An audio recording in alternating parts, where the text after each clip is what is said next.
Good evening everyone and welcome along to League of Europe. We are here for F1 22 action. It is Season number 8, Division 1. It is round 13 of the championship as we take on the Austrian Grand Prix from the Red Bull Ring. Doing it the old-fashioned way tonight, but I am back once again. My name is James Head. I'm going to be taking to the stream, of course, here tonight on a beautiful Saturday evening here in the northeast of England. Joining me in the commentary box will be Old School tonight. Killer, unfortunately, is ill, so hopefully Killer will rest and recover, and hopefully he will be back to his brilliant best, I'm sure, next week. Old School, though, will be joining me in the commentary box very soon indeed, and what promises to be potentially a championship winning night for the man in front in the championship standings, and that of course is Montana. Took his most recent win of course in Belgium last week in what was a pretty chaotic race in Belgium last week. Montana won, Campbell finished in second, finishing in third that day was Izza as well, and sorry, Yildirim I should say, finished in third, not Izza. That's me and my glasses not really coming into play there, and my eyesight failing me completely. But Montana leads the way, 273 points over Wouter in second on 150. I've done a little bit of quick maths, and I believe this is correct. Correct me if I'm wrong though. Montana, basically, first, Wouter needs to finish 5th or below, is what I'm saying. It's 150 points currently, 135, sorry, add on total in terms of maximum points. It's 137 if you count the fastest laps, of course. So, yeah, around 140 point margin he needs. Montana then basically needs to win tonight, and he'll be guaranteed basically the championship once tonight. Wouter there in second on 150 points, though might just give him something to think about, as will Connor. There's been a little bit of late drama with Connor as well. He's in third on 137. His internet though went down half an hour ago. He has just got it back up. I believe he is rejoining on the game, which is good, and he should be joining the lobby very soon indeed. So that will mean, of course, that Connor should be in the race and should be within mathematical contention still of the championship. Campbell is not. He's there in fourth on, as I've just gone off the standings. Give me a second there. Campbell in 4th on 104. Rudy in 5th on 89. He DNF'd, of course, last week. Yildirim in 6th on 74. Izza in 7th on 69. Then Gary in 8th on 57. Verstappen in 9th on 51. And Jeroen in 10th on 49. Had a real promising night last night in Abu Dhabi in WOR. As I've been joined by my co-commentator tonight, it is Mr. Old School. Old School, how you doing? Good. So I'm filling in for Jake, so this is going to be fun. I haven't commentated on D1 for a while now. I think it's just been the first time this season, so yeah, it's going to be interesting to see with the new cars. They don't feel that new anymore, but hopefully it doesn't mean Austria's a DRS train fest. But I live in hope. We live in hope indeed, and yeah, I think it could be a DRS train potentially out on track. So of course 36 laps waiting the drivers out on track tonight. Just running through the championship permutations there as well. Montana basically needs to win tonight and then he's guaranteed the championship. Wouter and Connor basically have to DNF for him to be crowned that. Wouter and Connor I believe are going to be both here tonight as well, which is good. So that means Montana might just not have it his own way here tonight. Absolutely, and he's not here, is he? So that is the break. I don't know if you're aware, but he's not actually, oh yeah. Yeah, he's not. He's not racing. He's not racing. His car's been snaffled, I think, by Alp. Yeah. So Connor has to win. He still has to win, according to the Twitter post. So. Yeah, it's do or die to take it into the last 4 rounds. I'm sure he'll still be okay to win the title, but yeah, hopefully, I don't know. Be fun to see Alp up there with you would imagine Connor.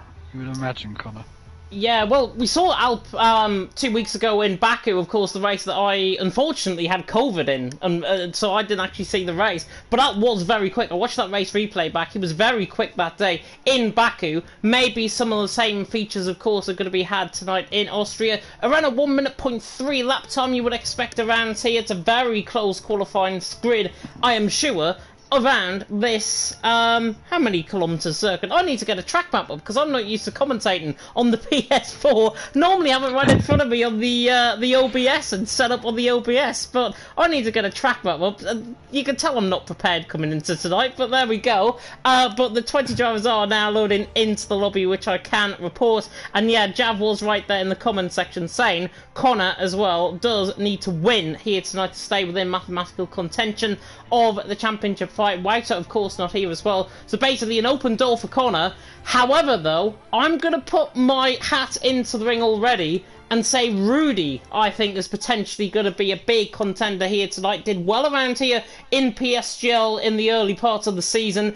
And Rudy is a quick driver around this track. Of course, got caught up in a collision with Izza last week, which I'm sure there was a lot of bias shown towards in the steward's report, and in terms of the steward's reports actually as well. I'll run you through them quickly from last week because there was quite a few from last week in Division 1. That is a voice chat that I'm joining. I don't want to do that. First guy's coming out on track. The Verstappen is going to be one of the first out on track, and with that incident with Rudy and Izza, it wasn't actually reported, so nothing was actually done about that incident. So all of my dishonesty, I think, in the commentary last week, yeah, didn't really mention because it wasn't even reported by anybody, which is unfortunate. But Verstappen, the first man out on track, along with his teammate, of course, which is Campbell. KVR 1-2 currently, of course, out on track.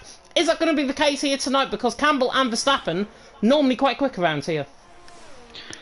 Yeah, absolutely. Going back to Rudy, he has form for having incidents here. In the opening race of a season, he once clashed with the eventual winner of D3 that season, which was me.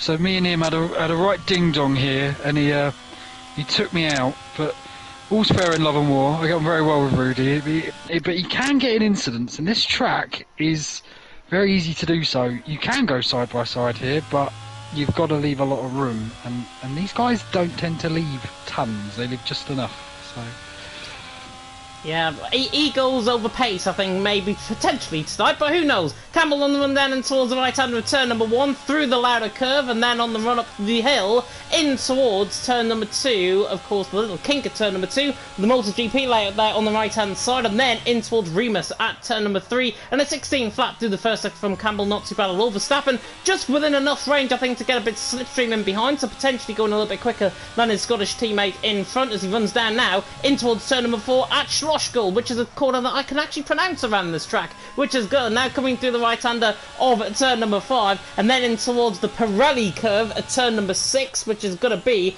pretty much the halfway point throughout this lap. Runs wide slightly there, Campbell through there. 44.7 though in the middle sector, looking not too bad at all. As he now comes out through the Verth curve, coming through turn 7 and 8, and then in towards the right-hander of turn 9 at the Rint curve, and then through the right-hander of turn number 10 at the Red Bull Mobile chicane, or the Red Bull Mobile curve to give it its full name, as Campbell now on the run towards the line, and we're already in the 104.4, so not a bad lap there at all from Campbell. Verstappen though goes quicker with that slipstream effect of 104.3, and Gary there with a 104.5 early on, as out now goes quickest for the 104.2. yeah, time's flying in. The gaps are going to be very thin here, you imagine, as Pease is also flying around. There's loads of them. They're all on a lap. Hard to keep track.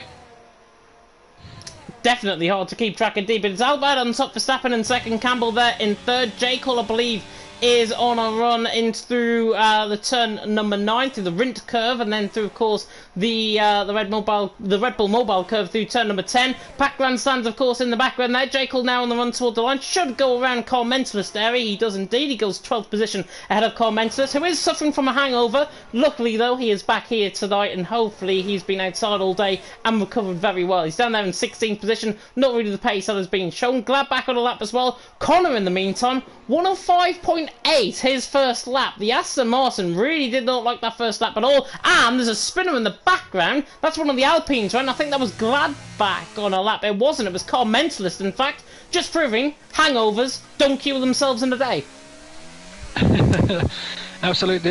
I've got a bit of a dark horse here that I want to keep an eye on, because we haven't really mentioned him much, because he's been away a few times this season, is Justas.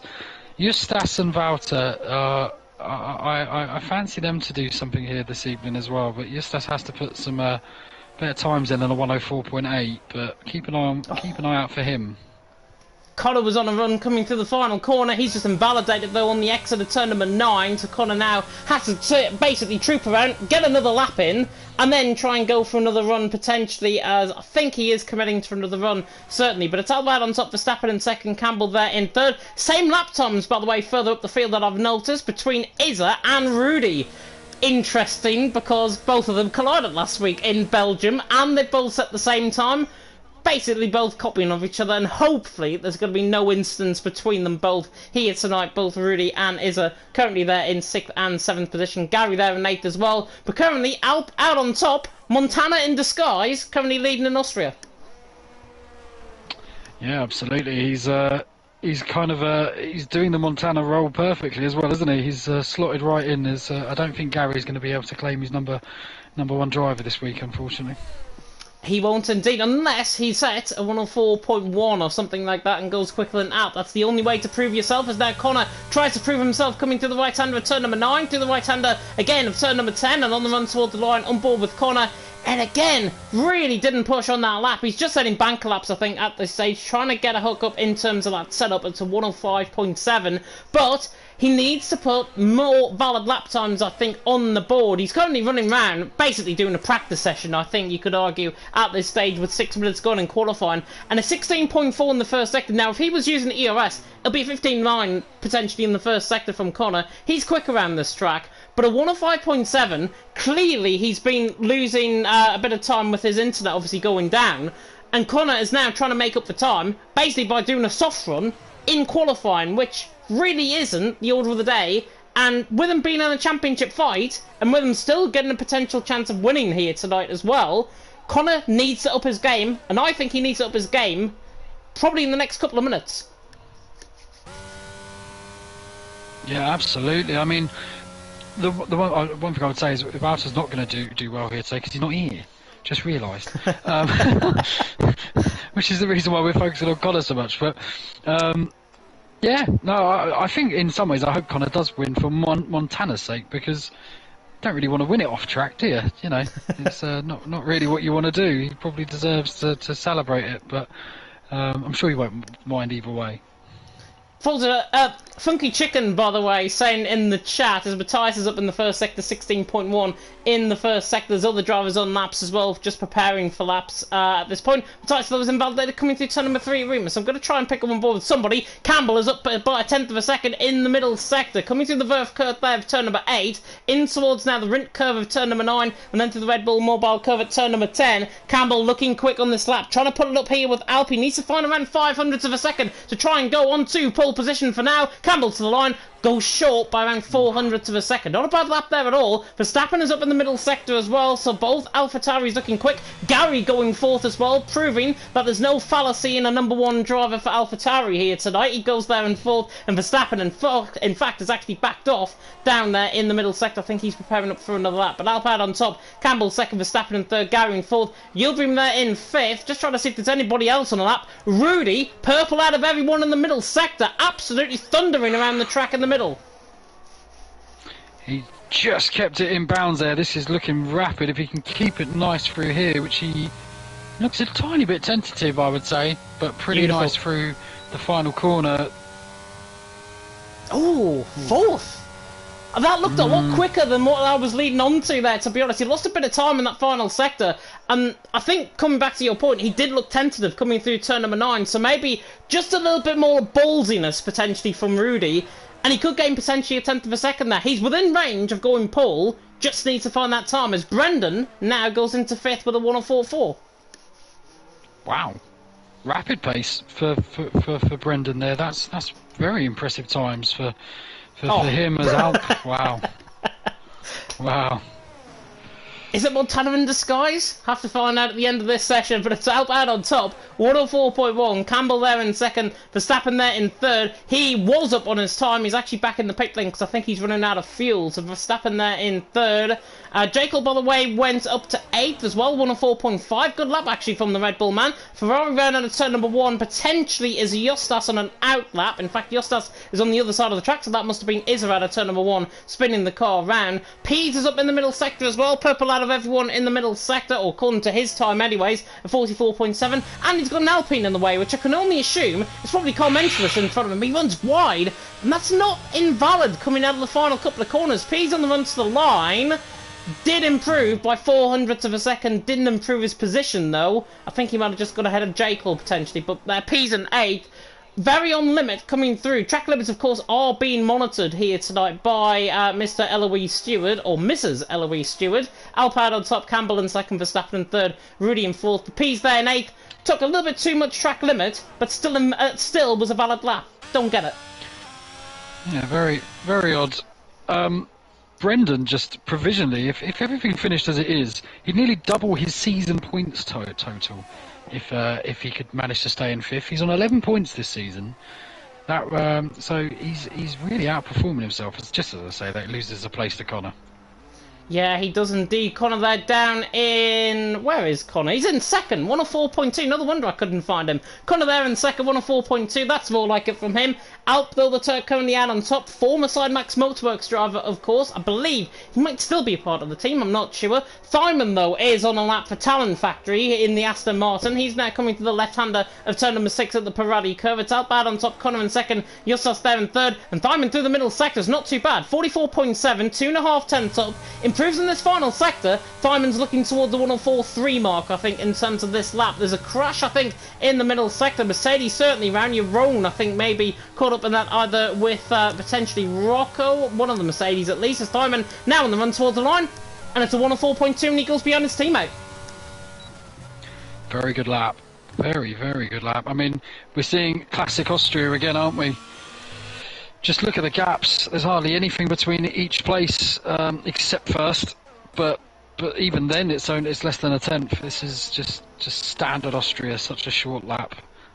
It is. Elliott, I think, puts it completely right. Top 18 within a second, definitely so. And I think it's going to be top 19 within a second. Matthias is up in the first sector, 16 flat through the first sector, so slightly slower than what we've seen in comparison to other drivers. He gets a snap of oversteer coming out of turn number 3 there of Remus, now in towards Schlossgold at turn number 4. He's the only driver, really, bar Commensalus, I think, that has yet to get a real valid lap time on the board. Commensalus off the pace there. Maybe that hangover is really paying, I think, for his chances down in 19th position at this time. But Matthias now coming through the left-hander of the Pirelli curve, and it's a 44.8 in the middle sector. So long as he stays valid, this should be around about Rocco, Maledictus, Dylan, that sort of area. 104.6, 104.7 potentially for Matthias as now the Dutchman comes around the final couple of corners. As soon as I say that though, invalidate, or nearly invalidate, backed off his lap, didn't want to get a valid lap time in. He's still going to improve though, and he improves behind Commensalus. So now we've got 1.2 seconds covering the whole field. Yeah, no damage done really because he didn't gain a place, so or gain anything from it. So he's net last regardless. But yeah, I mean Matt, of course, was in the Sideworks Motor team, so they're in an old school kind of a Sideworks Motor sandwich D1 at the moment between Alp and Matt. Yeah, definitely so, and obviously Matthias down there in 20th position.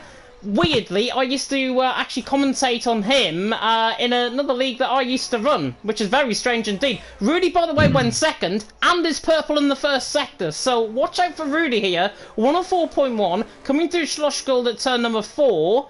See how he's going to get on through this middle sector. I think he might have potentially backed off in this middle sector.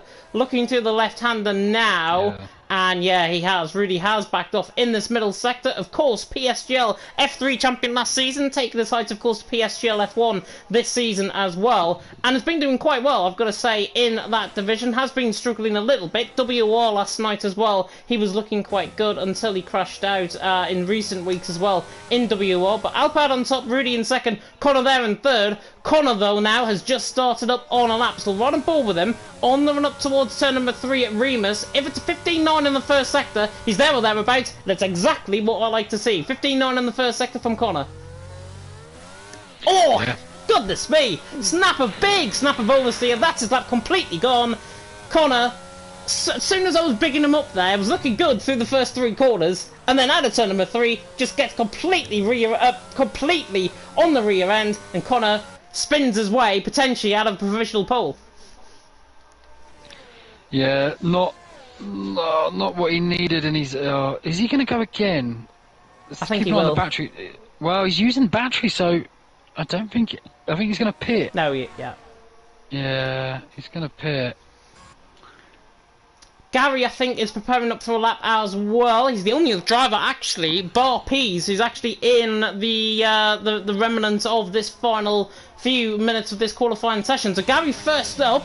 AlphaTauri currently in 10th position, 104.4. Top 18 covered by less than a second. Top 13 covered by 0.4 of a second. This is how close it is, and this is how much you might not necessarily see improvements out on track as Gary through the first sector. 15.999 through the first sector from Gary. Hopefully not going to be ringing those last 3 digits potentially out on track here tonight in Austria. But looking good as he now comes down towards turn number 4 at Schlossgall with now other drivers on a lap.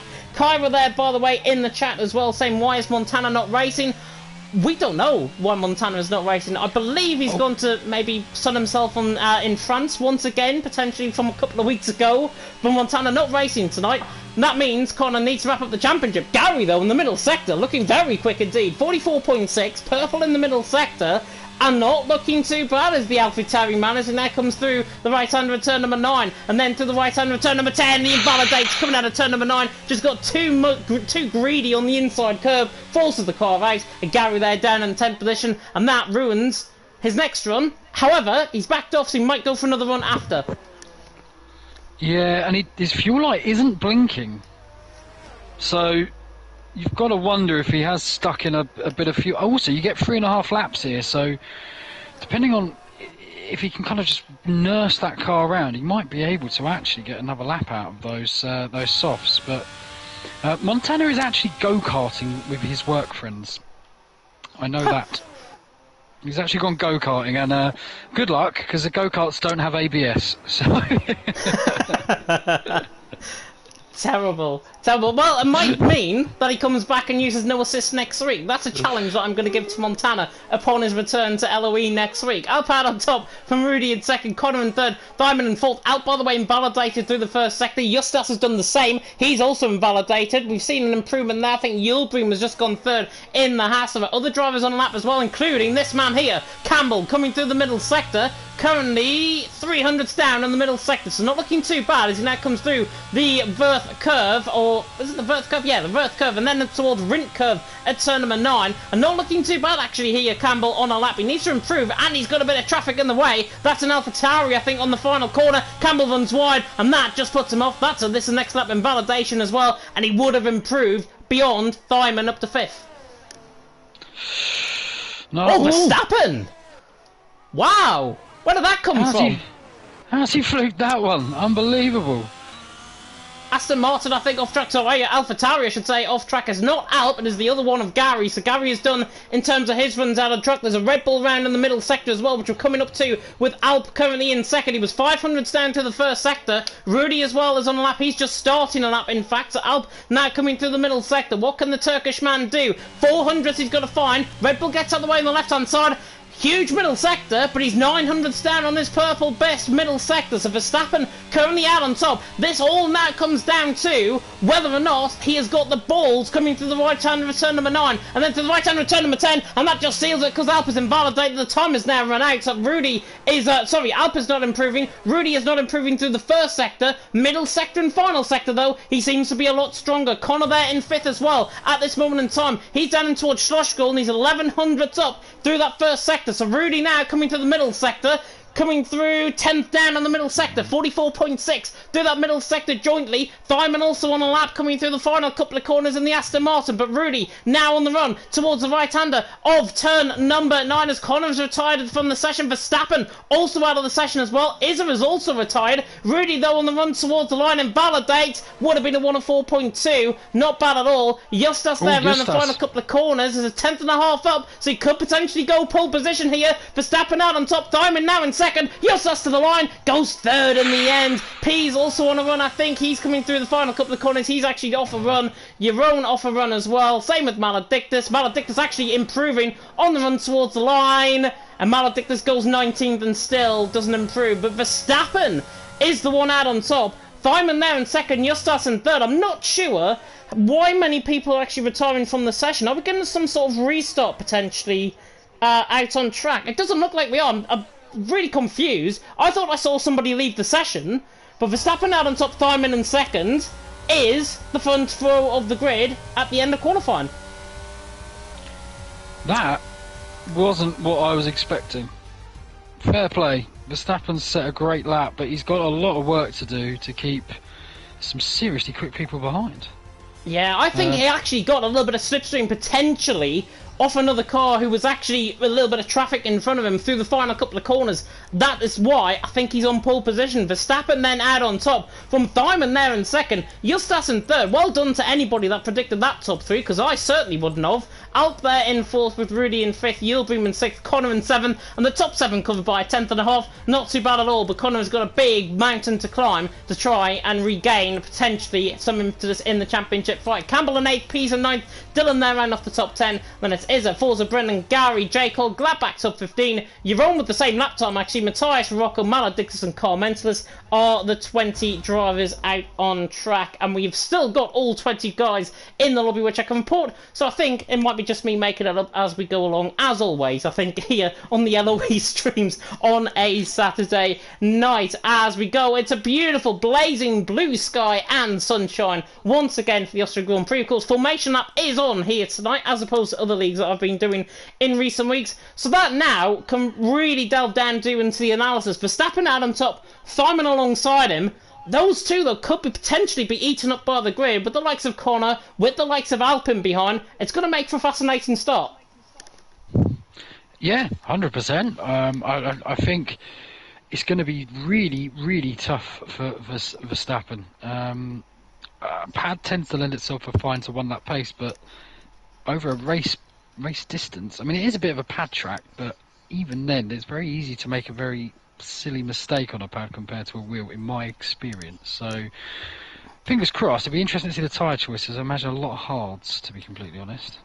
Yeah, I'd imagine the whole field. Oh, Verstappen's on a set of mediums. Wow, Verstappen on a set of mediums. Everyone else bar Connor and Dylan in the top 10 are also on a set of... them two are on a set of mediums, Connor and Dylan.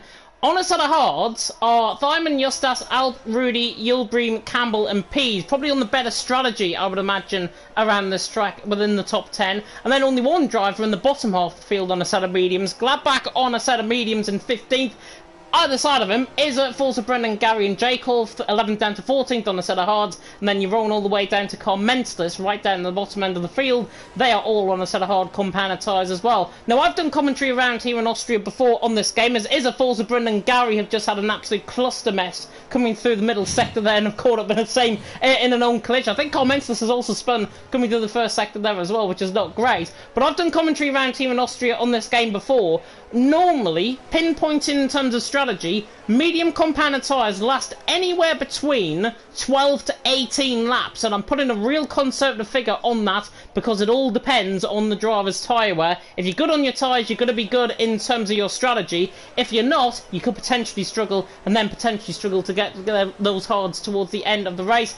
Everyone else, though, on a set of hards, I think it's the quicker strategy to go onto a set of hards, and then onto a set of mediums, and then, of course, you're going to be going for that undercut towards the later stages of this race. But Verstappen, old school, is got one intention and one intention only, and that's probably to gap the field to 1.5 seconds at the end of lap 1, as Justas has spun just in the background.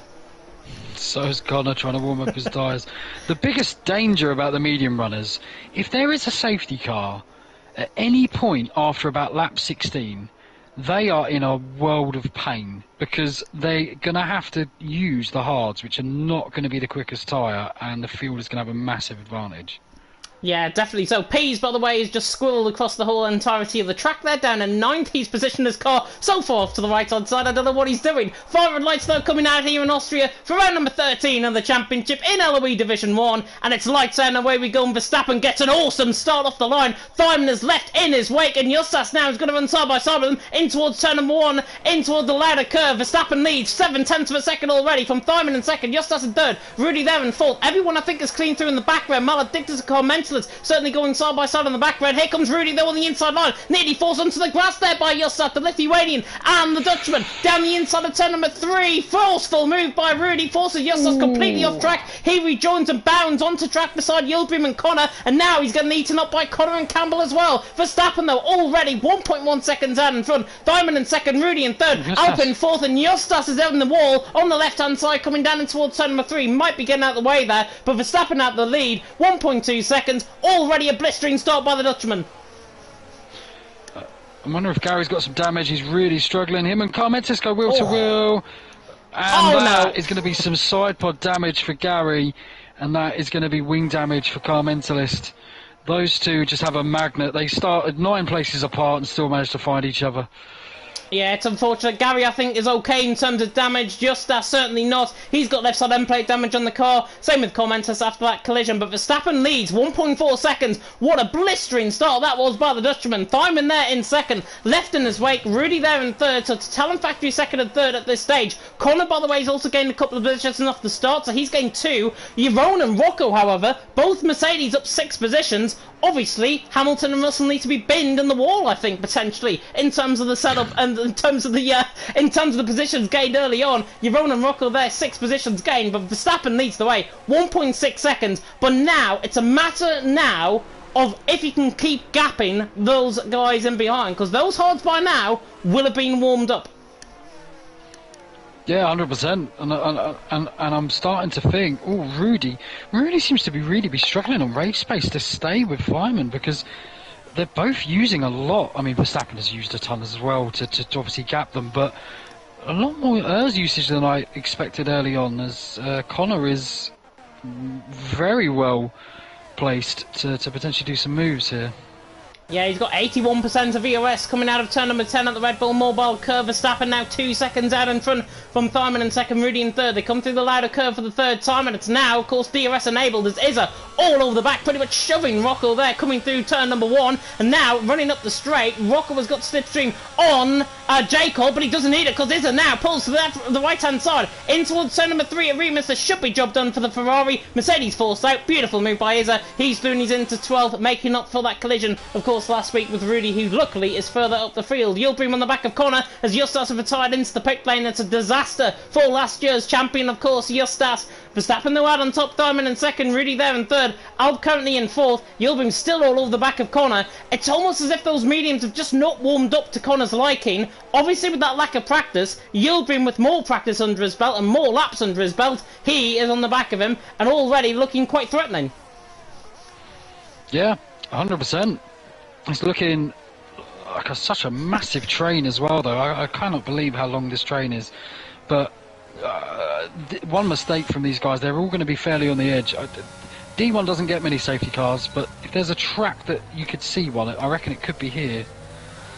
Yeah, definitely so. Connor now eyeing up Al potentially on the run up towards turn number 3 at Remus. Rudy's not going to be close enough to the back of Thyman. Verstappen though still 2.2 seconds down in front. Connor not lunging it from that far back. Just looking through the field, I think everyone is running, as we mentioned just before the stream started, a big old DRS train out on track as Alp now right on the back of Rudy. He's made a mistake, I think, and now pulls the slipstream out of the slipstream in towards turn number 4. Slosh Gold doesn't get the job done, so Alp there remains in fourth. Rudy, though, certainly struggling, maybe in terms of setup, I think, compared to his teammate. And now Connor just flies down the inside through the Pirelli curve. That was an unexpected move from the Aston Martin, and now they're on side by side into the Verth curve at turns 7 and 8, and Connor gets the job done. He's through and he's into fourth. Really good, respectful driving there by Alp. That's how you race around Austria. Connor through and he's into fourth, and now, suddenly, those mediums seem like they're coming into play.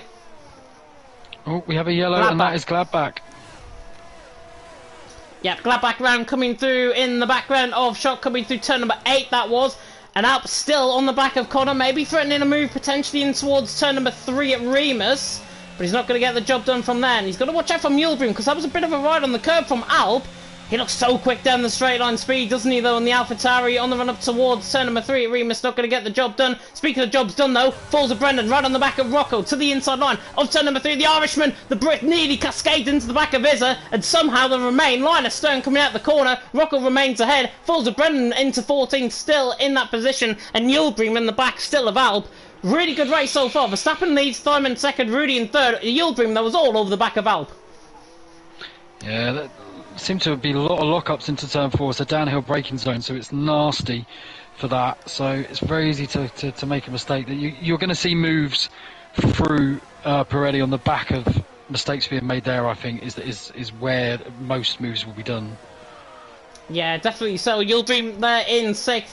I think obviously Connor now looking threatening on the back of Rudy. These two have came into blows already this season between them. Hopefully not going to come into blows tonight. Of course, Connor needs to gain as many positions as possible. Basically needs to win this race to remain in championship, standing with Will Whiter and Montana not here. But Rudy all of a sudden looking quite close on the back of Thyman, running up the hill in towards Remus at turn number 3. We're currently still hanging on in the Talon factory train for 2nd and 3rd position. I've seen these tactics a little bit too often recently from the TF boys. Thyman and Rudy there in 2nd and 3rd, Connor there in 4th position. And Owen Farrell, by the way, in the chat, not to be confused with the England Rugby International, of course. He's there in the chat saying, Eagle send from Terrorist Factory. And to be honest, I agree, but of course, it can be reported it can be reported into the steward's room as a result of that Rudy dive bomb.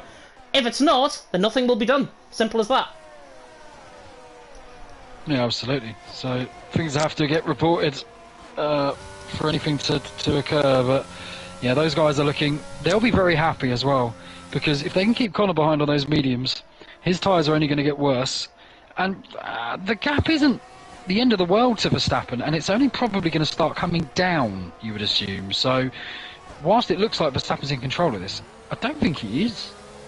Yeah, first 10 laps, I think, are the strong point for that set of medium compound tyre. Rudy now in the back of Thyman is going to absolutely breeze past up the hill and through the kink of turn number 2. Rudy is Looney's into 2nd, Thyman there in 3rd. And now, with him there on that set of hard compound tyres, is Rudy now physically quicker than the Aston Martin out on track? If he is, he's going to be crept up potentially by Connor on the back of him as well. In towards turn number 4, Schlossgold. Connor all the way around the outside. He defends the inside line. He hits his teammate. Thyman hits his teammate in towards turn number 4. Connor through, Alp through, Yildirim through, Campbell through, Thyman now down to 7th, and that was just silly. Down the inside line, he was defending thin air basically. Connor was always going to try and go around the outside of him, but defending so far off to the right hand side, what you come to expect, into the back of his own teammate, and now under pressure from Pease. Yeah, and we have a yellow, and that is Mala. As soon as I go near Mala, he seems to have an incident. Gladbach nearly goes into. Gladbach nearly munches, pardon the pun, the back of Maladictus. Munching going on there from Gladbach nearly, but there we are. That might be just the worst pun I think I've ever heard all season, potentially, from our commentary team here at LOE.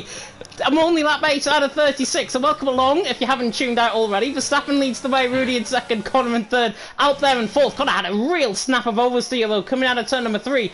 Already carrying around 20% more than Alp in terms of his ERS. Rudy, though, carrying about 20% more than Connor. So Rudy is doing a good job. And this is, I think, where, as there's another yellow flag, it's Matthias round right at the back of the field, just in front, actually, of the leaders as they come through the final sector. And J. Cole also round, coming out of turn number 4 as well. So disaster from the Red Bull man. He's going to rejoin track, I think, ahead of Gladbach and Maladixis. He gets out of the way, luckily, and he'll rejoin in behind them. But Rudy now, this is the point of the race where you should see the hard compound tyres coming into play. Verstappen currently 3 seconds.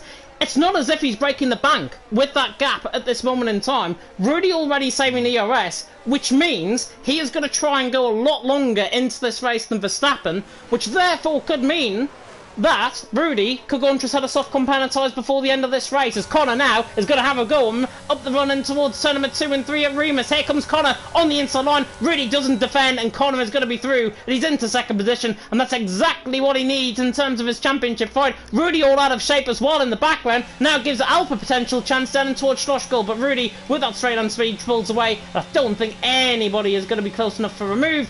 So Verstappen leads, Connor now in 2nd, Rudy in 3rd, but I think this is actually more ideal for both Rudy and Alp, because they can just be dragged along by Connor, who's probably on the quicker tyres, probably on quicker in terms of ERS, and therefore is going to absolutely hammer into that gap. It's already 2.5 seconds, he's gained 5 tenths. This is very true, but for that to work, Rudy has to stay within, and he's going to be fighting everything he's going to. He's managed to bank some Summers, so he will. And yeah, I think you're right. I think they're going to get dragged along. I think this is actually quite disastrous for Verstappen. And there, Connor Fastest lap of the race, 106.8, compared to everyone pretty much on a 107. Rudy is going to have to try and fly, quite literally, on that set of hard combat tyres, and he's within DRS range then. Thyman is round in the background. Yeah, he's caught the outside curb, the bump of turn 1. If you go wide, that bump will send you if you try and do it too quick, and that's exactly what happened. Matthias into the pit lane as well. Unfortunate, Matthias out of the race. Justas both out of the race as well on lap 10 out of 36 already. 2 DNFs. Gary in comments, this by the way, are still continuing on the other side of the track. Everyone know the leaders are coming through the middle sector at this point.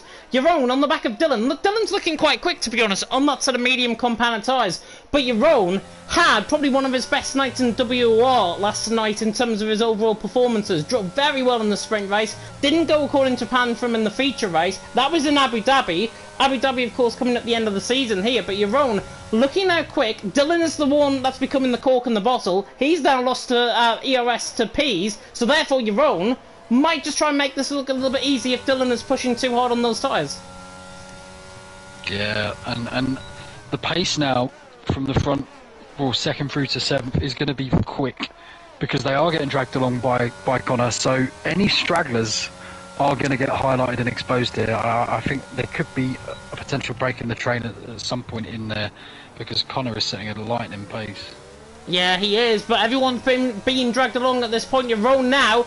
Dylan out of DRS range, and here comes Yaron. This is going to be the move, I think, for 9th position, but for 8th position even. Down the inside line goes Yaron. No shadow of a doubt how that's going to be done. He's on the outside curb now, and Dylan just scoots back underneath. 2 deep into the corner, and Yaron didn't learn from a mistake there. Yaron there down in 9th once again. Dylan hangs on to 8th, but again, this battle is going to reach fever pitch levels with former Relentless Man, of course, in Yaron, taking on one of his former teammates in Izza.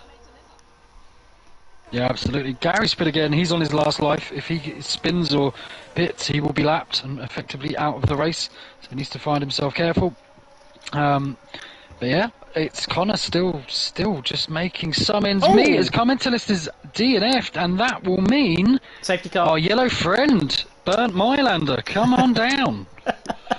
Bert Marlander now playing the Price is Right as now the Price is Right on lap 12 out of 36 here in Austria. I was going to say in Baku for some reason. I don't know why. Austria. Verstappen leads the way, Connor in 2nd, Rudy in 3rd. All of that hard work done by Verstappen is now completely eroded away. And you mentioned this a little bit earlier on in terms of the safety car. Who is this actually going to favour in terms of the safety car? Because there's no actual guarantee if Verstappen and Connor both come in that the mediums are going to get, that the set of hards are going to get to the end of the race, and there's no guarantee on the set of hards that the mediums are going to get to the end of the race. So they're in a bit of a halfway house sort of scenario. I think this works perfect for the hards, if I'm going to be completely honest, and I think the hard runners are almost forced to extend this medium run. I think everyone's going to pit. I think absolutely everyone's going to pit. Alp stays out and he's going to hang on to the race lead. So Alp now in staying out. Pease, I think, has also stayed out. Yaron is staying out as well. Brendan into the pit lane. Pretty much everyone that I've just mentioned there are still out on track. Thyman into the pit lane. And now with Verstappen and Connor on that sort of hard compound tyres, ultimately now committed themselves to be potentially cursed, I think, within the second half of this race. Alp, Pease, Yaron and Izza, they're going to be on fresher tyres initially for at least 5 or 6 laps, I think, in terms of their actual tyre wear. So therefore, there is a real chance that Alp can try and drag the field out. Verstappen and Connor, on those fresher hards, are pretty much going to be at the same level of temperature in terms of their tyres as the hard runners who have stayed out. And I think, to be honest, if we get another safety car, it's a really good call. If not, Alp, Pease, Yaron and Izza can just cancel out the points here tonight. Yeah, I suppose the only thing they can do is, well, yeah, I mean, they're not going to win. If there's not another safety car, you're almost certain, but I suppose they might try and extend to get the softs on, but the softs aren't very good, by all accounts. So, yeah, slightly unusual. I like Mala. Mala's stayed out. Good effort. He might decide to jump back in now. He might have just seen, how high can I get up this grid? How high can I kind of intercept? And he might think, probably not worth it. I'll I'll jump back in. Maybe Jacob will do the same. Be interesting to see if those guys pit. I think the front four are obviously not. Yeah, Mallet is pitting. I think I was right. I think he was just seeing how high he could get up, and then thinking, nah, it's probably not worth it. Well, it'll be a lot of pressure on a set of medium compactor tyres as well, but I don't really see the sense in him coming into the pit lane, forfeiting his position, when he could have potentially caused a big pile-up in terms of the traffic in behind. And Maledictus now in 16th has just written, I think, his own will, potentially, in terms of this race. And I hate to put it that way, but he's on that set of mediums. They're only going to be around 4 or 5% fresher. They're not going to be that fresh at all. And Maledictus, given that he's got a lack of pace, I can understand why he's gone for this strategy, because I probably would have done the same thing, to be honest. But Maledictus, there in 16th, he's just forfeited all of those positions, and he could have actually brought the likes of Dillon, Campbell, Gilbream, where he was around, out on track, potentially into play if he didn't get out the way. And then, obviously, Verstappen and Connor could have been up the road. But there we go. You can't have everything your own way. Gary there in 17th as well, still yet to join on the back of the safety car. But it's Alp leading the way, Pease in second, Yaron in third. And one thing to note, AlphaTauri's bookending the front and back of the field. Yeah, Gary using his Urs to catch the back. I think he's a bit worried this is coming in, because it appears it is. He's just caught up. Good, interesting restart. I'm sure, just to make matters worse for Car Mentalist, from crashing out, he's given Gary a second lease of life. Can't be much worse than that, as Alp looks almost... for some reason, Alp was so far back from the... Now, why would you do that? Now, I've known that if you back off the safety car, it won't go in. I'm not a fan of that. I wish leagues would crack down on that a bit, because... I don't think it's overly sportsmanlike. I'm not saying that's what he did and why he did that, but I've known people to do it, and I can't work out the sense of why, as a hard runner, you'd want that unless you're hoping you can go onto softs. But very bizarre. Peter's doing the same thing though. He's backing off around 10 car lengths. Of course, that is the written rule in the FIA rulebook, which is probably quite flawed anyways in terms of real life Formula 1. But the safety car has got to be within... the guys ahead have got to be within 10 car lengths basically of the safety car and of each other as well out on track. And Pease is staying within 10 car lengths. Basically, 10 car lengths, basically put 10 Formula 1 cars on a Photoshop map of this track, and then you'll probably get the width of where the guy should be. Safety car is going to come in this lap. That's a very early call, actually, for the safety car to come in, and Pease has just nearly gone past Alp, coming in towards turn number 6, but Alp is already backing up the pack, which says to me he's going to go on the exit of the Verth curve, he's going to back up the safety car, or back up these guys in behind, let the safety car come in, and he'll go probably on the exit of turn number 9. It's not a bad place to go as well, because obviously Pease will still be trying to navigate that apex and won't be able to put the power down as much because he'll have cold tyres. So you might be right, or he might go on the exit of 10. I think he'll probably go around about now. DRS detection zone is there. Normally they say go, and exactly as I predicted, Alp now coming through the right-hander of turn number 9, now floors the throttle and now says go once again onto lap 16 out of 36 in Austria. 20 laps to go after this one. Alp leads the way from Pease in second, Yaron in third. Everyone's got a really good restart in behind. Connor already looks quite pacey on the back of Verstappen for 5th and 6th position, and this is going to be, I think, the real main threat on the run up the hill and towards turn number 2. In fact, Rudy is right on the back of Connor, closing in very quickly indeed. The Williams now forces the inside line. Connor forcing the inside line of Verstappen. Rudy backs off, and like last week, and Connor now tries to go down the inside line of Verstappen. Doesn't get the job done. The traction will be there for Rudy. It could let him in on towards Slosh Gold to turn number 4. Here comes Rudy and Yulbring right on the back of him. In towards turn number 4. Rudy to the inside line. Connor defends all the way to the right hand side. Rudy forces the issue on the inside line. And that is nearly aggressive racing. Yulbring now coming in behind as well. Now Rudy around the outside. Catches the curb. Connor on the inside line now. Coming through the Pirelli curve at turn number 6. Still side by side. This is what Rudy should do. This is what Rudy is like normally in Formula 1 racing, and he's still side by side with Connor on the run up towards turn number 9 at the ring curve. This is brilliant racing between them both. Rudy to the inside line of Connor. Bit forceful out on track. It didn't need to really end like that. Connor now rejoins the track very dangerously indeed, causing Yulbrings, and Campbell nearly into the wall in the background. That was just not on. Connor's weaving really angrily, I think, at Rudy there. It was a great battle right up until that point, and Campbell, I think, has just gone in the wall in the background, and Verstappen, Pease has spun. Oh, the Season 5 Division 3 runner-up, TF Rudy, is not covering himself in glory there. I don't think that was particularly great. Rocco down the inside of Yulbreen. Bit of wheel contact there, but it's job done for Rocco. He Stoonies into 8th. A little bit over-aggressive, but that is how you get a job done in towards turn number 3 around this track. Rocco Stoonies into 8th. He, by the way, think we forgot to mention, is on a set of soft combainer tyres, so he's carving his way through the field of Brit. At this point, Maledictus and Gladbach now going side by side. They're inside of each other, actually, and Maledictus is Stoonies into 13th. Gladbach there in 14th. I think might be running ghosted, or he's left the session, potentially. Alp leads the way, though. Jeroen in 2nd, Izzer in 3rd. In terms of that incident with Rudy, him and Connor got a little bit too greedy, I think. They could go side by side pretty much around the whole entirety of this lap. Unfortunately, though, it is so difficult to go around the entirety of this lap, as Jeroen has picked up a 3-second penalty there in 2nd. And I think from Rudy's perspective, he didn't really do anything wrong in that. Neither did Connor. It's just wheel-to-wheel contact, 2x2 in towards turn number 9. Didn't really work. And up until that point, probably one of the best battles I think I've seen all season. Yeah. I mean, it's so tough because it was sidewall to sidewall as Rudy nearly spins. An awful moment from him there, but he's kept it going. This is such a pressure cooker for Verstappen because he's not fighting the guys ahead, but they could cause him problems. They're hard to overtake. They're in their own little train. Oh my goodness me! Thyman down the inside line. Sorry to cut you off. Thyman down the inside line in the background. 2x2 Noah's Ark as we come through turn number 4. He somehow gets the job done, and now is down the inside of the line with Yulbrink. How's this ended up to be like this? Aston Martin, Thurney's into 9th. 2 for the price of 1. That's a special offer right there for Thyman, and he tries to get the job done. Yulbrink's still on the outside line, and now Brendan is joining the play on the outside, coming toward turn number 9. If he thinks about going around the outside here, he is daft. And luckily, he runs out of wide and just rejoins in front of his teammate. That could have been either one of the best moves I think I've seen, or that could have been just pure contact. That was absolute chaos.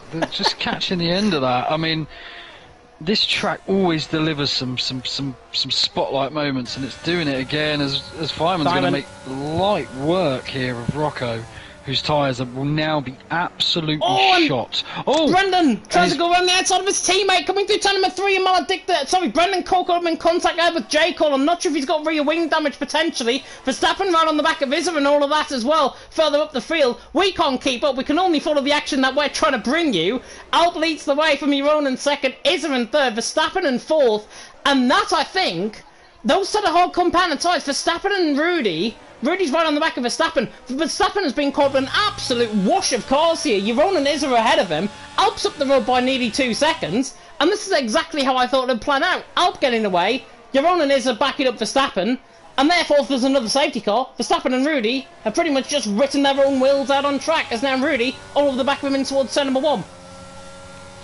Yeah, and this is such a pressure cooker for Verstappen. He wants to get past these guys, but because he's got Rudy nipping at his heels all the time, and Rudy has got more pace, and Rudy's going to go for this. His wings.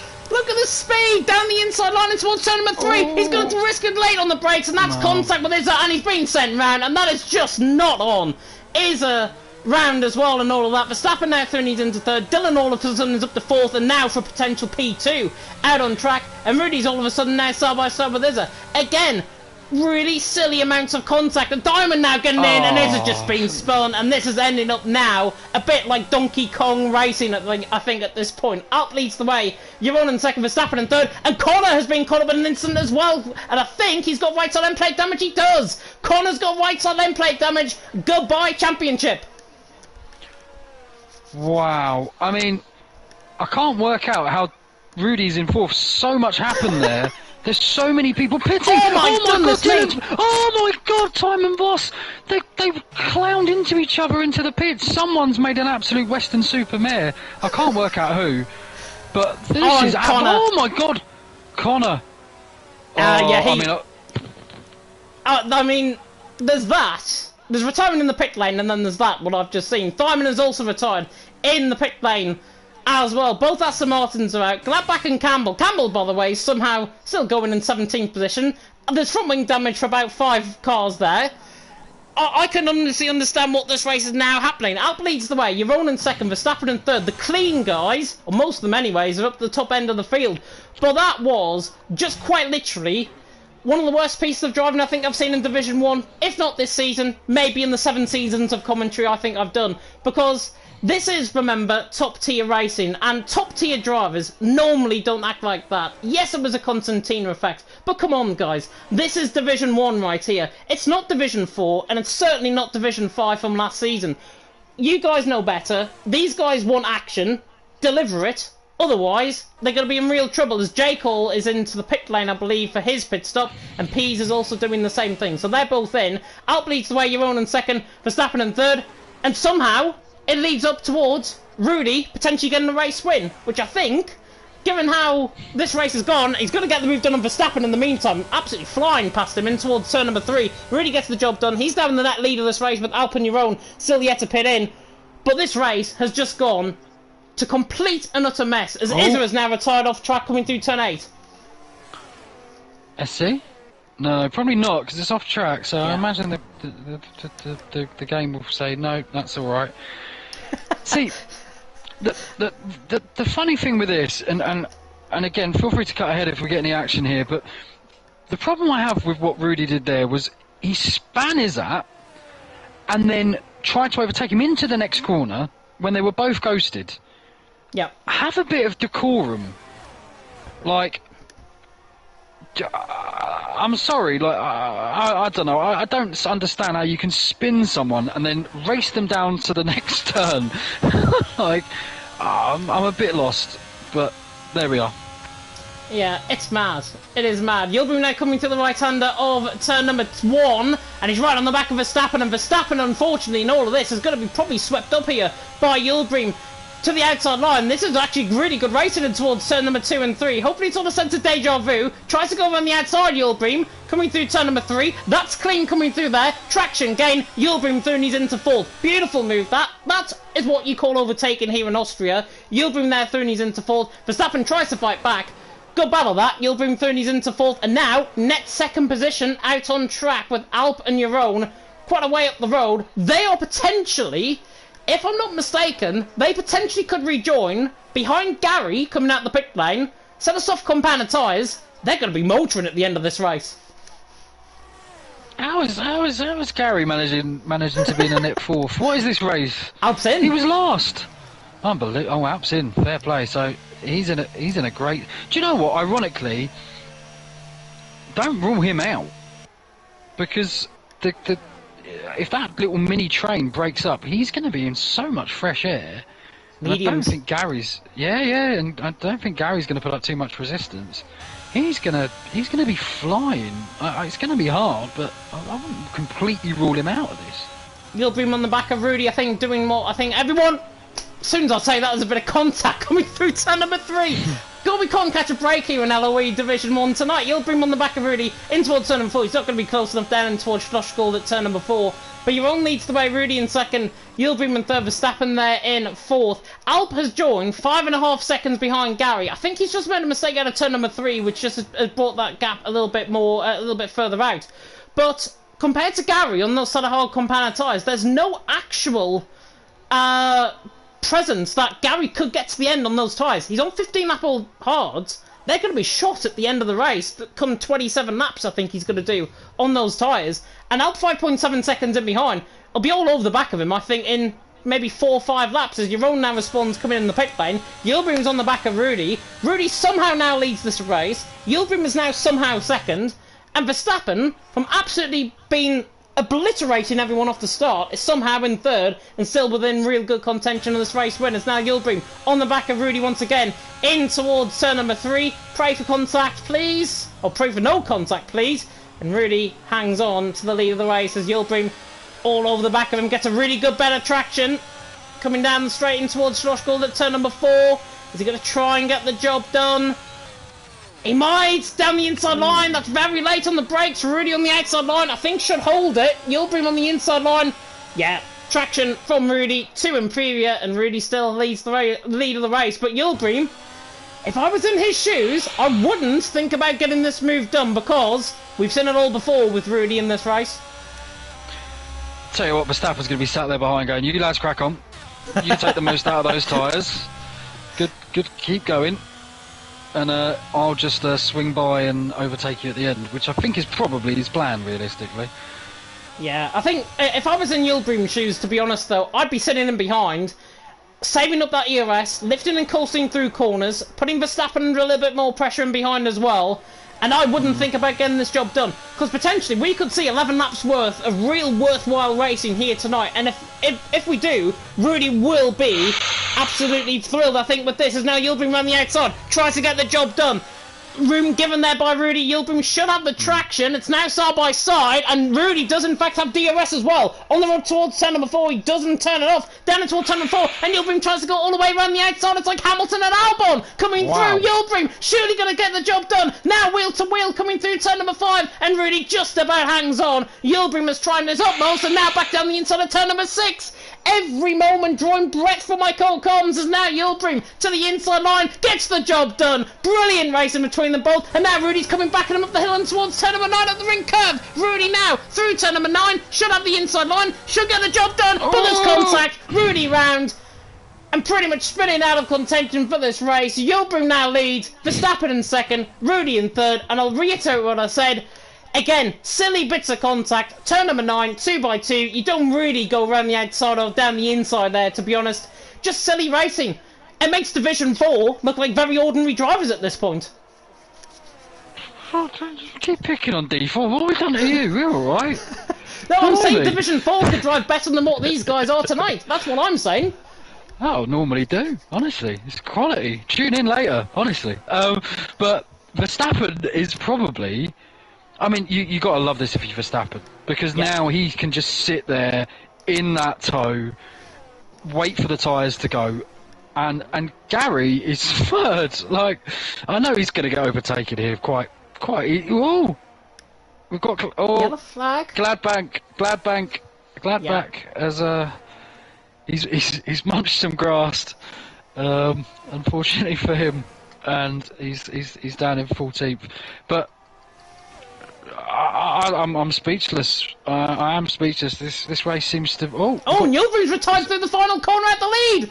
Yildirim at the lead of the race. Safety car out on track. Yildirim spins coming through the final corner. He's lost it on the outside curb, I think. No contact there with Verstappen, and Yildirim spins in the lead of the race. Verstappen there now holds the lead of the race, but all of this has brought. I was about to say, before that safety car came out, I thought Alp was going to win the race anyways. I now even more think that Alp is going to win the race. 4 lap all mediums against Verstappen and Gary, who potentially will pit. Will Alp also follow in for a set of soft compound tyres as well? I think he'd be actually foolish to come in. I think he'd rather stay out there. Mediums will be fresh, and they'll be a lot fresher than the softs towards the end of the race. This has worked out perfectly for Alp at this point. Yeah, this is now Alp's race to lose. He's got the pace. Verstappen will be absolutely devastated by this because, look, you can see everyone's pitting.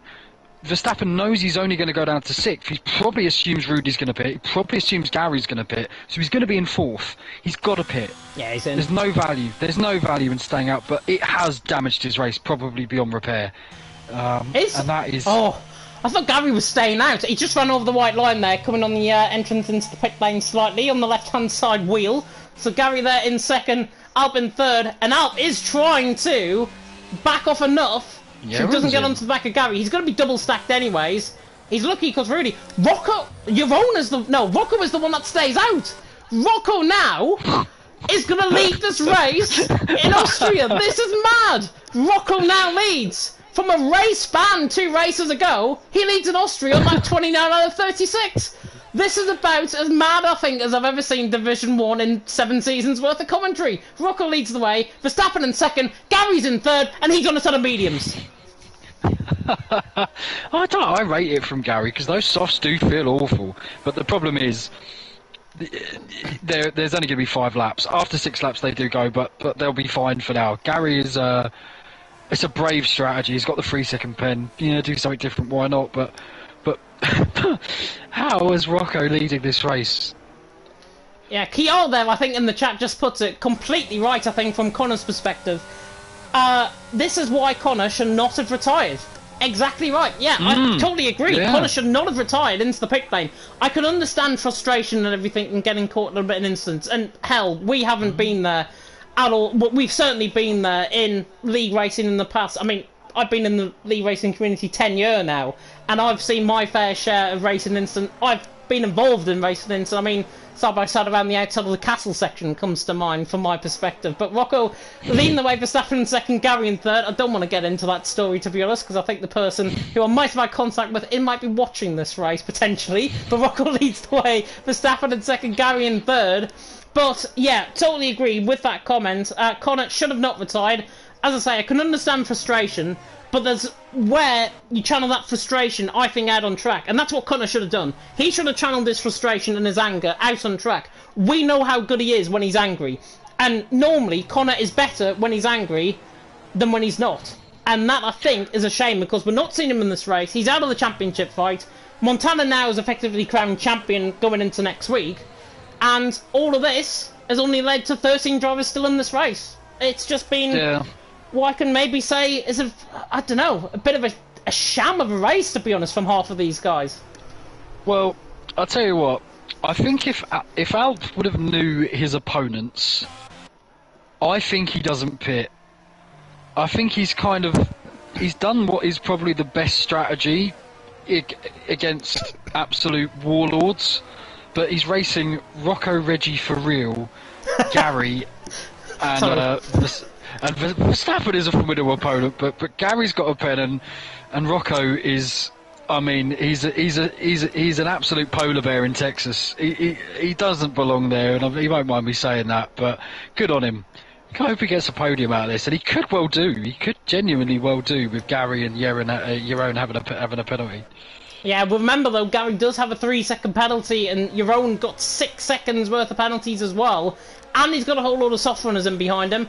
I think Gary's just bit the bullet, and possibly he still could land the podium. I'm not getting him wrong; he could still land the podium. But the likes of Verstappen, I think Alp is going to come up against him more so than Gary. And to put it nicely, I think Verstappen is probably more on the pace than Alp compared to the AlphaTauri behind him. And he's on that sort of soft compound tyre, so there's every chance that Verstappen, as Gladbach is now into the pit lane to go into a fresher set of softs, Verstappen now in second position, I think has got a really, really good call now in this race. He can chase down Rocco. His tyres are going to be a lot fresher than Rocco at this stage. Verstappen has got this race, handed himself on a plate, but that's only if the AlphaTauris play ball in behind. If if Gary lets through Alp is going to be on the back of him within a lap or so, and that will come the real test in this race for Verstappen. At this moment, it's Verstappen's race, but if the AlphaTauris work together, and Gary gets out the way first, and Len holds up the rest of the field, Alp potentially could be the race winner in 5 laps' time. Yeah, Rocco's going to be doing cartwheels that this safety car's not gone in. Gary less so, I think, on those mediums. He's going to be wanting those softs to turn into peanut butter, but I don't think he's got much hope now. I think he's going to fall through like a stone in water, unfortunately. Be fun to see though. And Nathan with a really good point, actually. Verstappen has not won in LOE, as the safety car is now coming in this lap. Verstappen has not won an LOE since Season 3 of Spain. And I think he won that, if I'm not mistaken, by around 10 seconds, if I recall, because it was one of the races that Montana absolutely screwed up in Season 3. So Montana, obviously not being there, Verstappen now in second position, doing a really good job. This is Verstappen's race, handing himself on a place. But these 5 laps could be the best 5 laps you'll ever see in Division 1, or could be the wackiest 5 laps you'll ever see in Division 1. As Rocco now comes through the right-hander of turn number 10, and absolutely floors it off the line. And to be fair, he's got a bit of a margin off the line.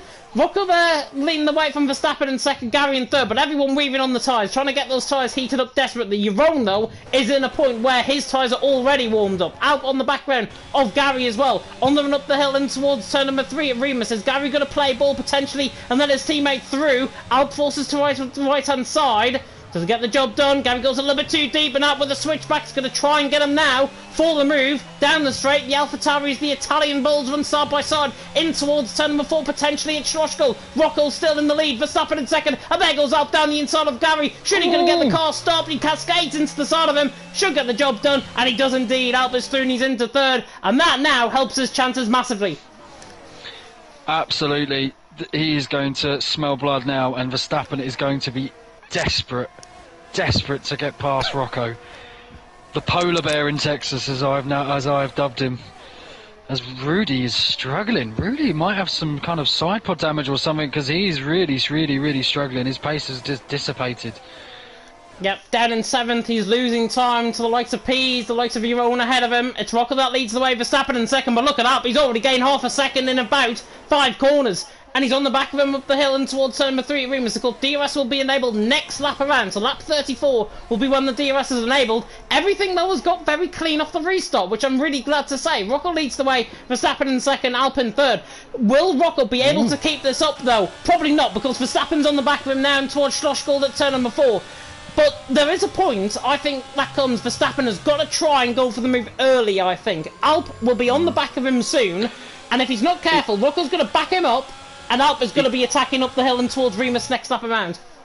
What Verstappen actually wants is to get this move done before DRS hits, because then he can keep Rocco in it, and that would help him. Ironically, I think Rocco's best chance of getting a podium here is getting overtaken, but no one's going to relinquish the lead voluntarily 3 laps to go. Absolutely no chance, so I don't blame him, but yeah, and it's not going to happen, so bit of a blow there for Verstappen. If he could have got past beforehand, it would have made Alp's life hell, but here we are. Here we are, 3 laps to go here. Oh, and Alp really close up to the back of Verstappen through turn number 1.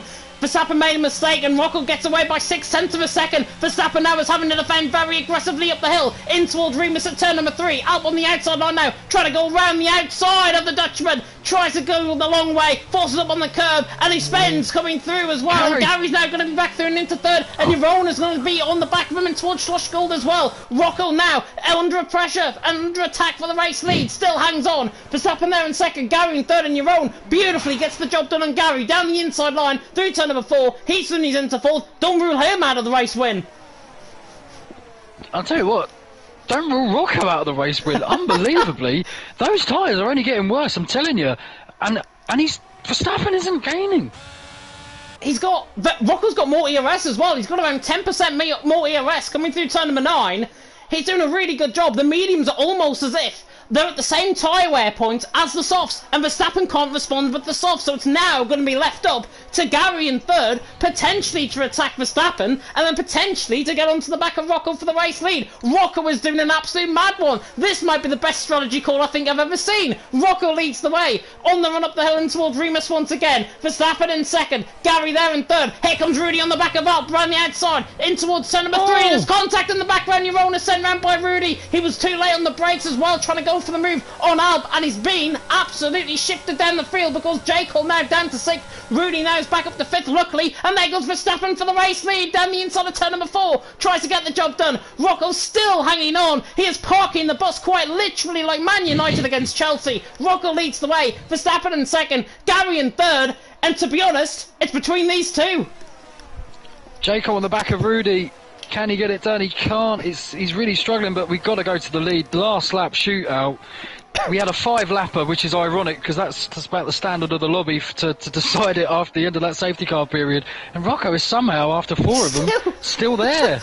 He's still there, the final 5.5 kilometres to go here in Austria. Rocco leads the way from Verstappen in second. Verstappen, though, is now right on the back of him. Much cleaner turn 1 from Rocco. Gets caught on the curb, gains him a bit more time. And now Verstappen is going to have to do this the hard way. And look at the ERS usage. He's not closing up He's going to have to go for an absolute send, I think. It may be down in towards turn number 4. Jacob and Peas are side by side in the background, but Rocco leads the way, and he's not going to get the job done down towards Schlossfield either. Rocco, it's looking increasingly likely that the Mercedes is going to do this. He's out of ERS now. Verstappen is out of ERS. Jerome and Jacob now side by side in the background and towards turn number 4. Mercedes and the Red Bull side by side. Beautiful stuff by Jerome. He's through and he's back into 7. Rocco is still hanging on. That call under that safety car, as long as he keeps it within the white lines, as long as he doesn't pick up a 3-second penalty, Rocco is on, potentially for one of his first race wins, as Rudy is round coming through turn number 8. Rocco now up the hill, through the ring curve for the final time. This has been a glorified strategy call from Rocco. The Mercedes man is going to do it. The Brit through the final corner, on the run to the line. Rocco Reggie for real as a race winner in LOE Division 1. Verstappen in 2nd, Alp there in 3rd, Peas in 4th. Crazy end to that race in what was a crazy Austrian Grand Prix. Rocco absolutely deserves that. I'm so proud of him for that. From a race ban 2 weeks ago to a race victory, that is how you turn things around. Unbelievable. The polar bear in Texas has made his way back to the North Pole, and he's managed. Just checking. Penguin South Pole. Unbelievable. That was one of the most entertaining things at the end. Fair play, and it's nice to have a good story, a feel-good story at the end of it after lots of not very feel-good stories. And he comes to the top step of the podium, awarded Driver of the Day by the in-game fans. Certainly going to be Driver of the Day from me as well. Skipping his way to the top step of the podium, it's Rocco Reggie for real. In what I think is his first race win in LOE Division 1. I have to go back on the history books, but I'm sure that's his first race win in Division 1. Brilliant strategy call. He was the only person that stayed out under that safety car, and in the end, everything fell into place. All of those tyres in behind. Verstappen just didn't have enough on those set of softs in the end to get past him. Rocco parked the bus, and Rocco was like a 10-foot truck out on track here in LOE. Brilliant race from him. He takes the race win. In the end, what was the wrong strategy call? 18th on the grid, up to 1st in the end from Rocco. And it just comes to show what a bit of luck can do for you. Rocco wins from Verstappen in 2nd, Alp there in 3rd. We're all talking about Verstappen and Alp potentially being 1st and 2nd. In the end, they're 2nd and 3rd. Great strategy call, though, by the Mercedes. Pease there in 4th. J. Cole in 5th and 14th on the grid up to 5th. He drove very well. Campbell in the end, from right down the back of the field, he's finished 6th. Really good recovery drive from him. Maledictus, probably one of the first points of the season for him in 7th. Gary there in 8th. Wash down in 8th.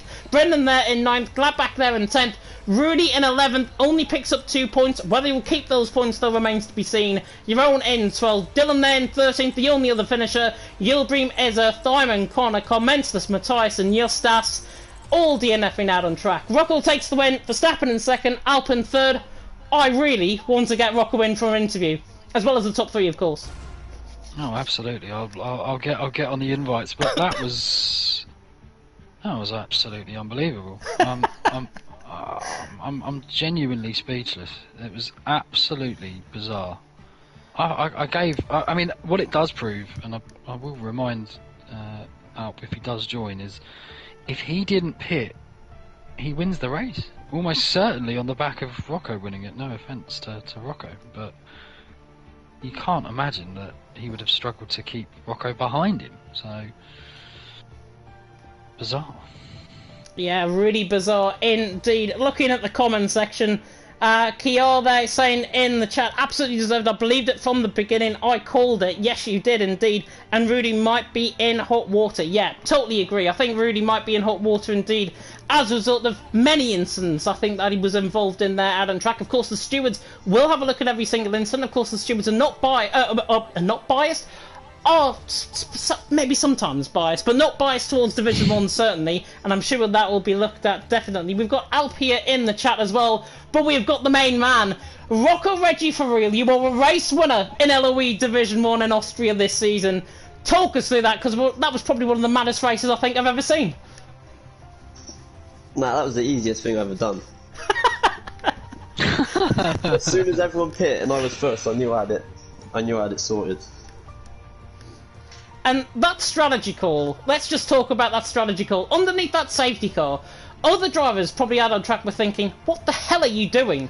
and probably everyone else in the viewership was watching you and thinking, what the hell are you doing? In the end, it's probably one of the best strategy calls I think I've ever seen.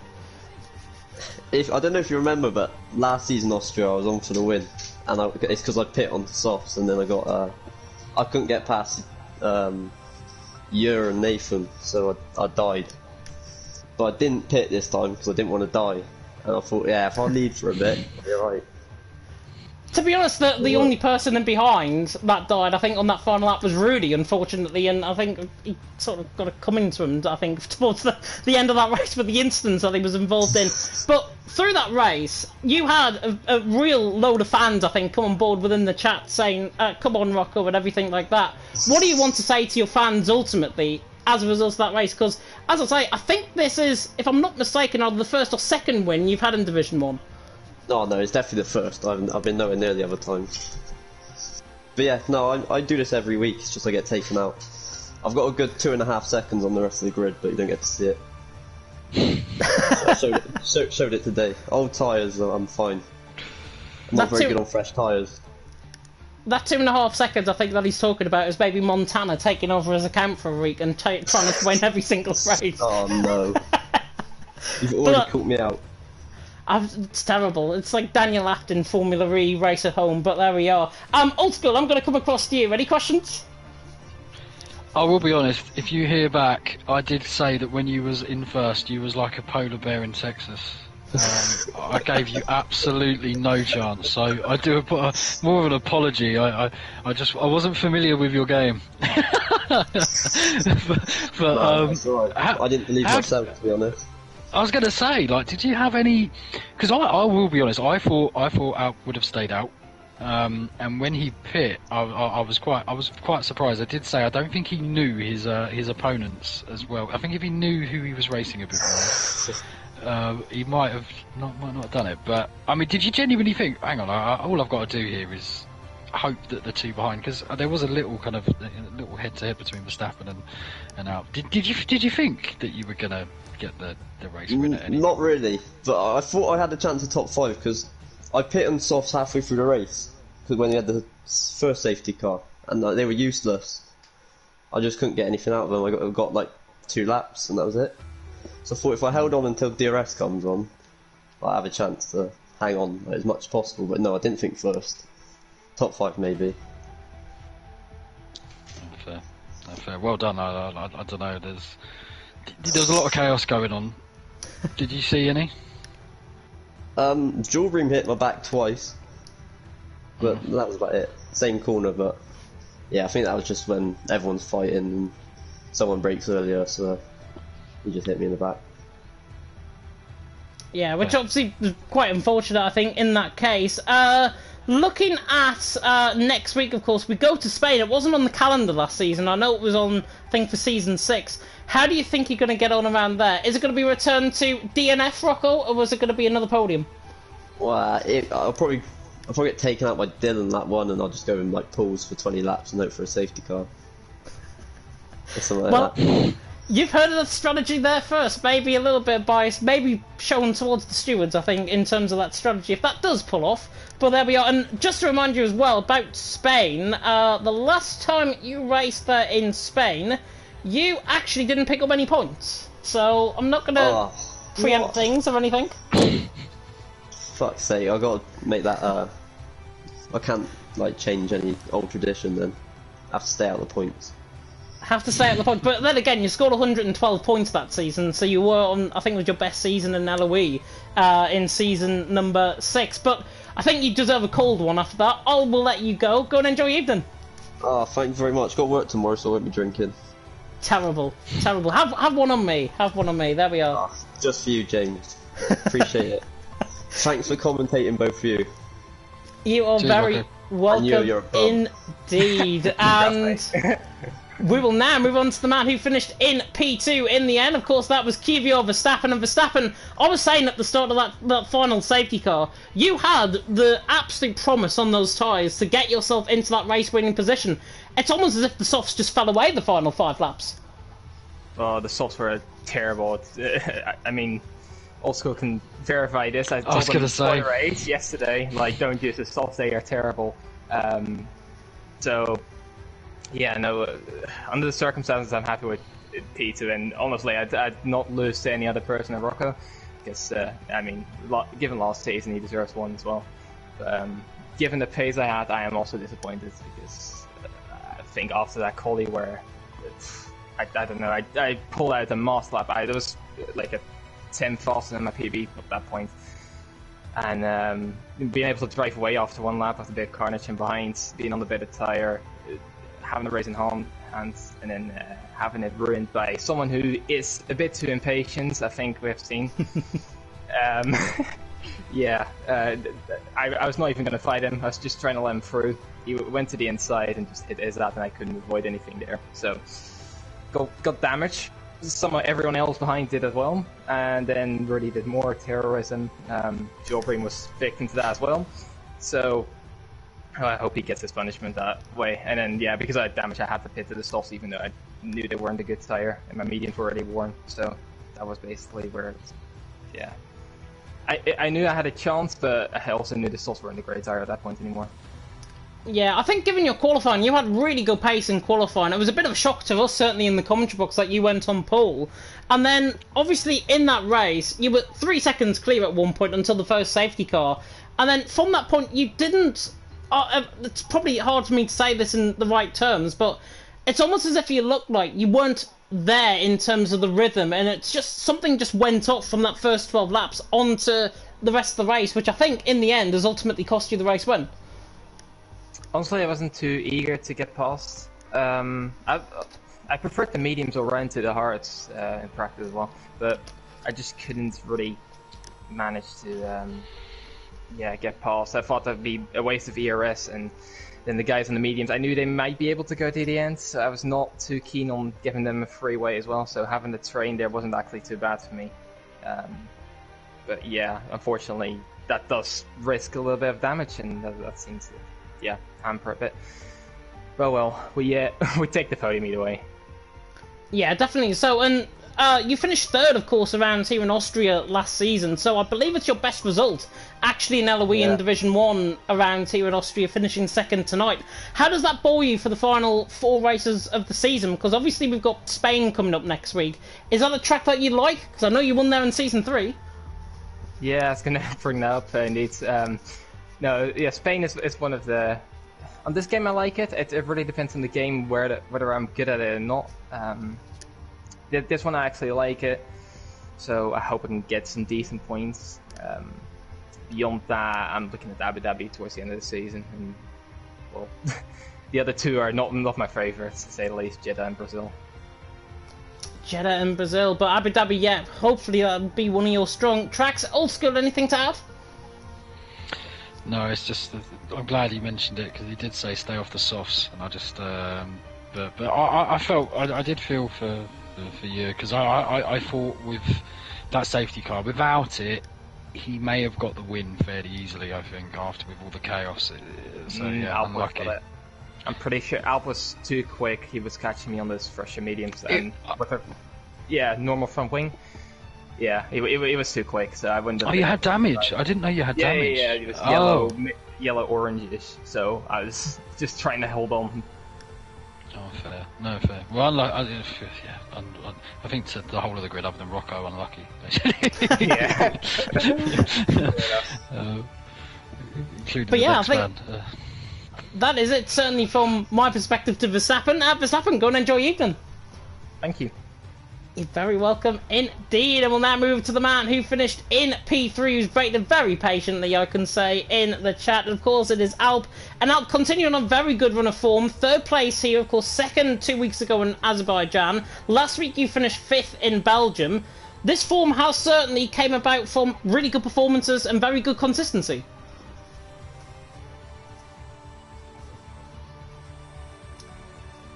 We can hear you fine. Yep.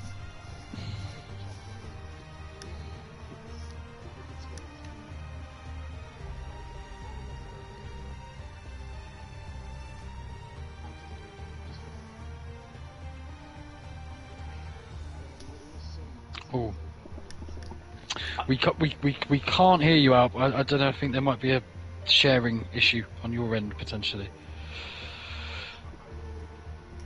Yep. I can hear you we fine, can but hear you're you. not coming through on the stream. So I think just for the viewers. Oh, on a PS5. I know how to change it on a PS4. It's like party settings. I think it's on. Yeah, the game base section. I'm now having to Google this just to try and help him here. I had the same problem. I did have the same problem. Just while we're to get this sorted out. God, I want to paraphrase, but I don't want to say anything wrong. Just saying, obviously, Alp said. I have it. I think they can hear me now. All right. Right. Yeah, so I will go ahead and ask the question then. Obviously, 3 results as a result of consistency. Second, of course, in Azerbaijan. Last week, 5th in Belgium. This week, 3rd in Austria. How do you feel about that race? Because I think ultimately you wanted the race win. Yeah, definitely. I thought the race win was like a good possibility before that final safety car, and it's just starting to sink in now. What if I stayed out and things like that? As I was like, I didn't know Verstappen had damage, so yeah, that's. I don't know. I'm overall happy with 3rd because I don't think I was that quick, but could have been more. It could have been more indeed. And I think, well, as I said to Verstappen, we were absolutely thinking it was going to be between you and Verstappen for the race win, and then you just get the absolute terrorist that is Rocco in front of you both, still leading the race. No, it must have been hats off to him. frustrating, though, to not get past Verstappen. Yeah, I was quite confused as to why he was not passing Rocco, you know, like first softs versus old mediums, but it turns out he had damage, which I wasn't aware of. So it was far more difficult to break the DRS train, and on the penultimate lap I had to go out Verstappen, but I hit the outside curve at the exit of turn 3 and it just really destabilized me, so that sort of killed any chance I had of winning the race, but the penalties helped me get back onto the podium. Yeah, I think you still drove very well, certainly in Austria, still keeping that consistency, of course, going through into Spain. Old School, quickly across to you, any questions?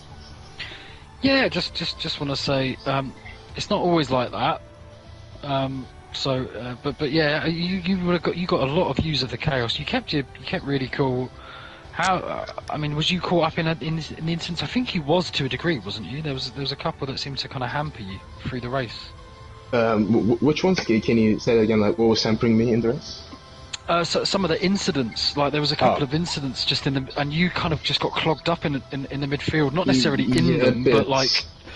Yeah, you kind of got wrong place at the wrong time, and I think the safety car timings as well in general. I think Izat retired on track like lap 23, right? If there was a safety car right there, then it would have been very good for me. And yeah, just a series of unfortunate events, but it ended up giving me a okay result at the end. So I also want to say, just like hats off to Rocco. I didn't even consider doing that strategy. I'm amazed. He completely deserves it, and congratulations. And just no, it's a pleasure having you in the league. I know you're very quick, so hopefully you can put some manners on Montana. That's a big step, but I know I have the raw talent to do it, so we'll see what happens in the future. Good man. We will have to wait and see. 2 questions quickly for you, Alp. Kiara, I'm really bad with pronunciations in the chat. Saying, can you ask Alp if he can speak Turkish, because he's also half Turkish? I'm not half Turkish, I'm full Turkish. Tabii ki de Türk'üm yani şey. Öyle demek tuhaf oldu ama evet sen de Türk müsün? Hopefully he understood that, and hopefully he'll reply back with what it means. And my second... Go on. Mm-hmm. I thought you were going to say something. My second question to you is Spain next week. How do you think you're going to get on around there? Is it next week? I thought it was a break week. Oh, yeah, it's break week next week. Sorry, Spain in 2 weeks. How do you think you're going to get on around there?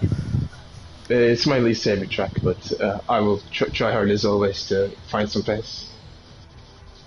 Yeah, we will have to wait and see. Kiar, by the way, responds with Evet and Bende Turkum. Not sure if I pronounced that right, but who knows? It's better than like what I've heard before of like other non-natives trying to speak Turkish, but yeah. Türk görmek güzel izleyiciler arasından. Hadi bakalım belki galibiyeti alırız daha sonra. It's my northeastern roots. That's why I think I can pronounce things a bit better than other Yes. commentators in LOE. That's for sure. Alp, though, I know it's quite late over there. Go and enjoy your evening. Oh, actually, I live in the United States, so it's very early in the day for me. The race is at to 12:30, so I wake up, I do practice, I do the race, then I have my day. There we go. Lovely. That's something you learn every day. Brilliant to hear that. So go and enjoy your afternoon then. Yeah, enjoy your day. Thank you. I will definitely watch the stream back because that looked like another one. And, yeah, thank you. You're very welcome indeed. And that rounds off the first interviews I think we've done in about 2 or 3 weeks now on the LOE channel. Big thank you, of course, to Rocco, to Verstappen, and to Al for joining us in the commentary box. Much appreciated as always. We're going to log off quite quickly because FP3 is also starting, and you'll also want to catch Division 2 and Division 4, which is also going to be live in around 9 minutes' time. So you do want to catch that at 10 past 8 UK time. Division 2, of course, covered there by Verstappen and by Jake Hall, and then Division 4 is, I think, only Alt Maverick in the commentary box tonight, if I'm not mistaken. Was Packer back? No, Packer's at Kota, so that's the reason why he wasn't racing today. Terrible. So Lucky sod is all I can say with him there. And now, unfortunately, I'm going to have to dip into the realms of BBC Radio 5 Live and Jack and Nichols, which is not too bad at all. Certainly recommend better, though, in terms of commentary. But if you did like that, like, comment, subscribe, tick that notification bell, of course, if you're brand new to the channel. Big thank you to Mr. Old School as well for joining me in the commentary box. Much appreciated, of course, as always. And who knows, you might be back to do it all over again next week if Killer is still under the weather from his real hectic week that I think he said he had in the comment section earlier on. We're going to log off now. Thank you so much for watching, and until next time in 2 weeks in Spain, goodbye.